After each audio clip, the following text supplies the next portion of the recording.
இன்னும் அடுத்த மக்கள் வந்து இனிமேல் அவங்க தலைமுறையா அந்த மாதிரி ஓட்டு போட்டு வர முடியாத அளவுக்கு நம்ம ஒரு தண்டனையை கொடுக்கணும். அந்த 1000 கோடியும் எவ்வளவு வந்து அமலாக்கத்துறையெல்லாம் அது திருப்பி எடுக்கணும். அந்த அவங்களோட சொத்து எங்கெங்க இருக்கோ அது எல்லாத்தையும் முடக்கி திருப்பி எடுத்து அரசாங்கத்துக்கு கொண்டு வந்து மக்களுக்கு நம்ம அதை செஞ்சாங்கன்னா நல்ல விஷயமா இருக்கும்.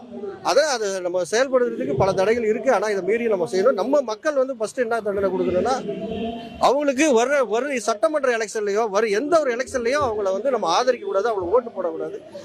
அவர் சார்ந்த கட்சிக்கே சரி, அதை நம்ம பண்ணாதான் நம்ம தமிழகம் வந்து அடுத்த முறை நல்லா இருக்கும் வருங்காலங்களில். ஏன்னா இப்ப இளைய தலைமுறைகள்லாம் ரொம்ப ஊழல், கற்பழிப்பு, கொலை, சாராயம் ஏகப்பட்டது வந்து இப்ப பெரிய பிரச்சனையில இருக்காங்க. அதனால அது அவங்கெல்லாம் வரவே கூடாது. இனிமே இது 1000 கோடி ஊழல் மட்டும் இல்ல, ரியல் எஸ்டேட் அந்த பக்கத்துல பொதுமக்களுக்குலாம் அவ்வளவு பயம், அச்சுறுத்தல், அந்த மாதிரி ஒரு சூழ்நிலையில தான் இருக்காங்க. அதனால அவரெல்லாம் இன்னமும் வரவே கூடாது. அந்த 1000 கோடியும் வாங்கி அமலாக்கத்துறைக்கு அரசு கருவூலத்துக்கு கொண்டு வந்தா நல்லா இருக்கும்னு நான் நினைக்கிறோம்.